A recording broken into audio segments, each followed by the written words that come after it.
حضرت ابراہیم علیہ السلام بکریاں چرا رہے ہیں، ایک آدمی قریب سے گزرا اور کہنے لگا سبحان ذی الملکی والملکوتی، سبحان ذی العزتی والعظمتی والہیبتی والقدرتی والکبریا والجبروت۔ جب اس نے اتنے اچھے انداز سے اللہ تعالیٰ کی تعریف کی تو ابراہیم علیہ السلام کا دل مچل اٹھا، رک گئے اور کہنے لگے اے بھائی ذرا یہ الفاظ ایک مرتبہ پھر کہنا۔ اس نے کہا کہ اس کے بدلے کیا دیں گے؟ فرمانے لگے کہ آدھی بکریاں آپ کو دے دوں گا، یہ الفاظ پھر کہہ دو۔ چنانچہ اس نے پھر کہہ دیے۔ پھر جب اللہ تعالیٰ کی تعریف سنی تو دل مچل اٹھا، فرمانے لگے کہ اے بھائی ایک مرتبہ پھر کہہ دو۔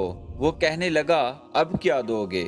فرمایا بقیہ آدھی بکریاں بھی آپ کو دیتا ہوں۔ پھر اس نے الفاظ کہے، پھر دل مچل اٹھا، کانوں میں رس گھل گیا، جی چاہا ہوتی رہے ثنا تیرے حسن و جمال کی، اللہ یہ تیری تعریفیں کرتا رہے اور میں سنتا رہوں۔ پھر کہا بھائی ایک دفعہ اور کہہ دو۔ اس نے کہا جناب اب تو آپ کے پاس بکریاں بھی نہیں رہیں، اب کیا دو گے؟ تو فرمانے لگے اے دوست تجھے بکریاں چرانے والے کی بھی ضرورت ہوگی، میں تمہاری بکریاں چرایا کروں گا، تم اللہ کا نام پھر لے دو۔ اس نے کہا ابراہیم علیہ السلام مبارک ہو، میں اللہ تعالیٰ کا فرشتہ ہوں، مجھے پروردگار نے بھیجا کہ جاؤ میرے خلیل کے سامنے جا کر میرا نام لو اور دیکھو کہ میرے نام کے وہ کیا دام لگاتا ہے، تو جن کو اللہ سے محبت ہوتی ہے وہ اللہ کے نام پر قربان ہو جاتے ہیں۔